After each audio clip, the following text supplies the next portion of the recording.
Well, a warm good morning to you all the way from the southern island of Phuket in Thailand. A slightly different TNT today. We thought we'd return to nature. Sitting in the garden today, and I'm not using the usual camera. I'm using the camera on the MacBook. It's actually given me a bit of an opportunity to sort of make the whole thing a bit more portable. So if you can put up with a slightly inferior camera, as somebody pointed out yesterday, of course, with less pixels, it doesn't show the wrinkles as much. Thank you very much for pointing that out.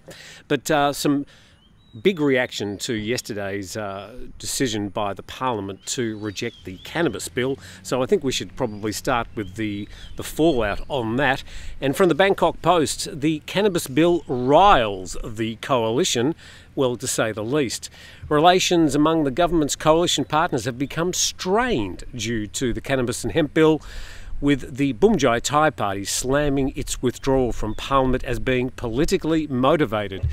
Well, this was always going to happen because the Bumjai Thai Party wanted this progressive change, this big liberalisation of cannabis and its use in Thailand. All the other parties on the opposition side, as well as the coalition partners, really had no interest in doing this at this time. And so it's really Bumjai Thai and Anaton, the Kun Anaton, who is the Public Health Minister, against the other political parties. So this is where the problem stems and what's causing quite a lot of friction at the moment. On Wednesday, the much-touted bill was suspended pending revision of its contents, which lawmakers view as being overly loose. Well, when the Bangkok Post is using those words overly loose, what they're actually talking about is in relation to the recreational use of cannabis becoming legal. This was actually never intended by the bill. It's been assumed by a lot of people that that's what it means, but that's not what it means at all. And I think this is where the sticking point is and where a lot of the confusion in the community arises at the moment. The House of Representatives voted 198 to 136. The bill authorises the use of cannabis and hemp for medicinal and research purposes. And going further, asked if the withdrawal of the bill would strain relations among coalition parties, Anaton said, "If that is to happen, so be it, but we are confident people will benefit from the bill." And he's actually pointing at Pattaya, the Democrats, and Palang Pracharat, noting that Palang Pracharat and the Democrats are partners in the same coalition with Bumjai Thai. The Pattaya Party and the Move Forward Party, who are the opposition parties, have also signalled their opposition to the current cannabis bill. So we've got some more fractured times ahead. And at the top of the page there, asked whether the bill will likely be passed before the current Parliament. Ask those who have delayed it, said Anaton. It's obvious how the political game is playing out. This is all about politics. I've said it all along, and people keep on thinking it's about some liberalisation of the herb. But it's not. It's all about politics. Going further, Mr. Anaton tried to quell fears of a lack of adequate controls, saying that the public health ministerial regulations are already in place to control its use. Well, if he wants to cite the current rules, then the use of recreational cannabis is strictly forbidden under the current rules. And just finally, with many people starting to benefit from the cannabis, Anaton says, the election approaching, it's understandable that opponent groups are acting with a political purpose. This is an interesting comment from a Democrat Party member from Trang in the second paragraph, who insisted the Democrat Party did not oppose the bill. Well, the Democrats did oppose the bill. It was they who brought down the bill going through in Parliament on Wednesday. And finally, a political scientist at the Rangsit University saying the stakes are high for Bumjai Thai and the Democrats in the next election, because the only reason that they actually got any power and in Parliament is because they were invited in by Palang Pracharat to form a coalition. So indeed the stakes are high. Bumjai Thai has thrown down the gauntlet to the Democrats. Anaton has his sights set on winning a landslide in the south of Thailand, which is the Democrats' traditional stronghold. So you can expect a lot of money being spent in the southern parts of Thailand as both Bumjai Thai and Democrats fight for the seats. And just finally down the bottom, a director of the Office of Innovation for Democracy said if the bill is enacted, Bumjaitai will challenge government and opposition parties in the next poll. In other words, if the bill does get passed, it will give them a lot of political power getting this bill through. So it would give Aniton increased power as we approach the next election.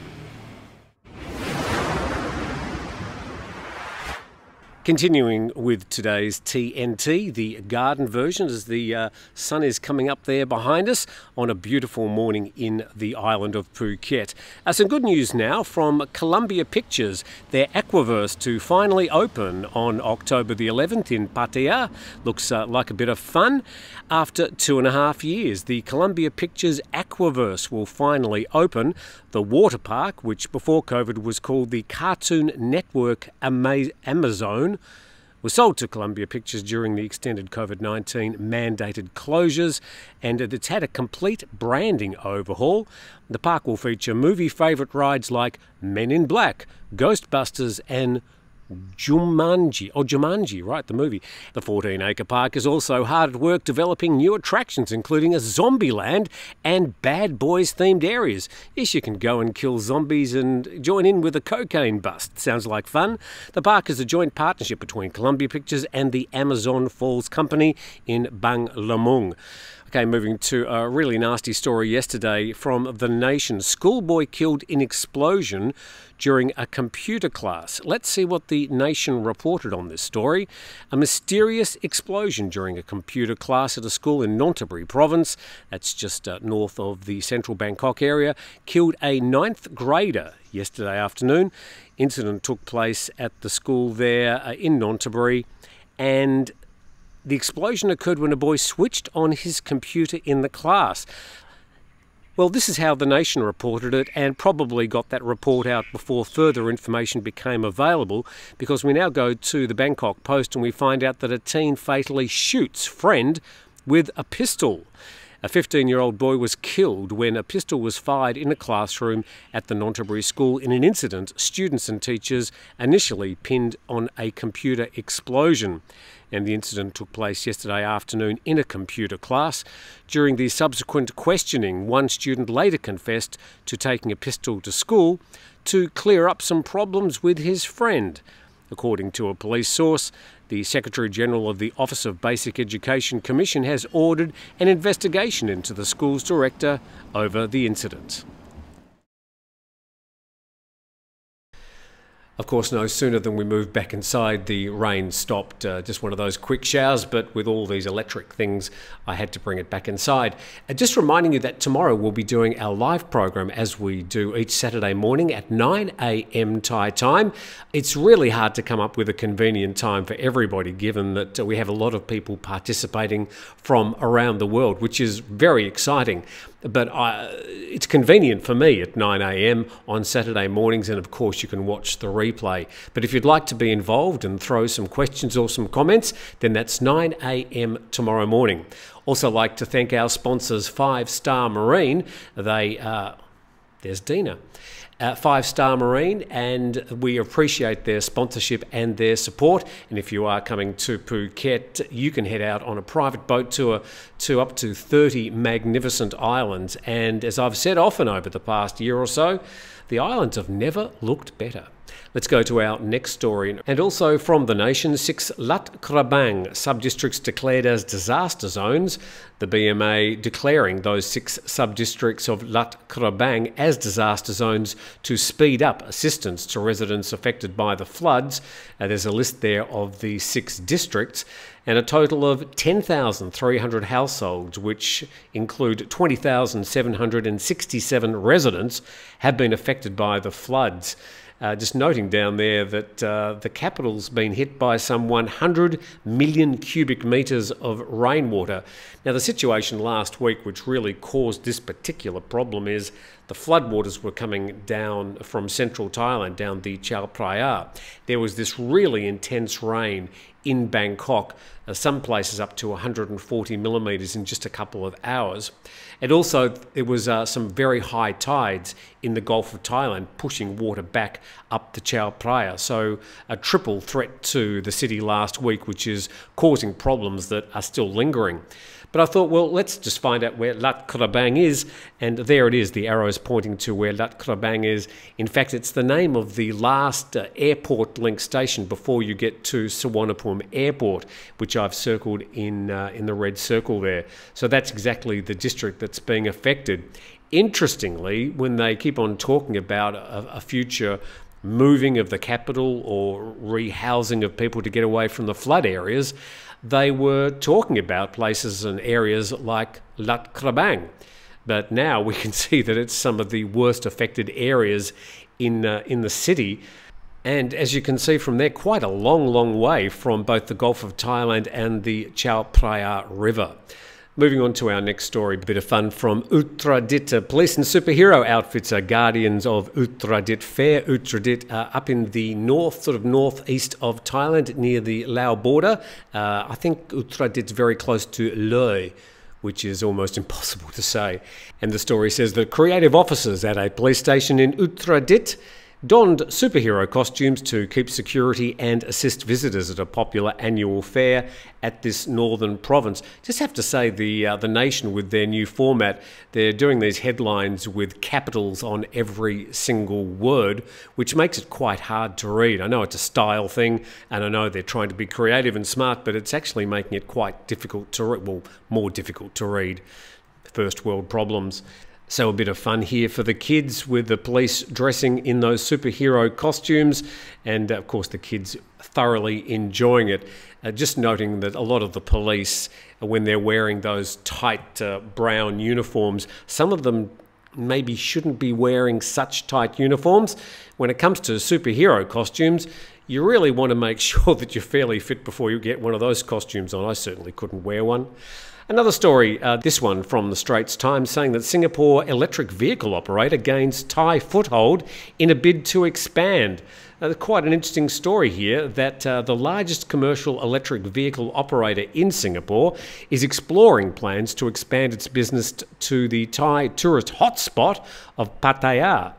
And they said yesterday that they're going to supply at least 1,000 electric cars and no fewer than 1,000 electric scooters to the newly established EV unit of Thai-listed telecom equipment distributor Planet Communication Asia, a company I'm not aware of and I haven't heard of in the past. But Planet EV, as the unit's called, plans to make sustainable transport available at hotels, tourist attractions and the airport in Pattaya in the pilot program. The users will be able to book the vehicles online and return them at designated locations within the city. Planet EV could also sell EVs to commercial users such as taxi and car rental companies, as well as food delivery platforms. So just a note of caution here, some of these short-term rentals, when you've got the app and you scan to pay and then you return it, they haven't actually had much of a good track record here in Thailand. I know the Ofo Treadleys, the self-powered bikes, you've got the electric scooters, they sort of come and go, they don't tend to last that long. I don't know why their business models don't quite work, but 1,000 electric vehicles and 1,000 scooters up in Pattaya, noting that the scooters can't be used on roads and, well, they sort of can't be used on the sidewalks as well. So there's probably a bit of homework for this Singapore company before they get all that going. But good luck to them. And thank you for joining us for today's Inside Outside TNT, and I invite you to join us tomorrow morning for our chit-chat, which will go for about an hour from 9 a.m. Thai time. But from all of us here, well, basically me and the cats, we'd like to thank you very much for joining us. Please subscribe to the channel, and we look forward to seeing you possibly tomorrow. Otherwise, have a great weekend, and we'll see you Monday.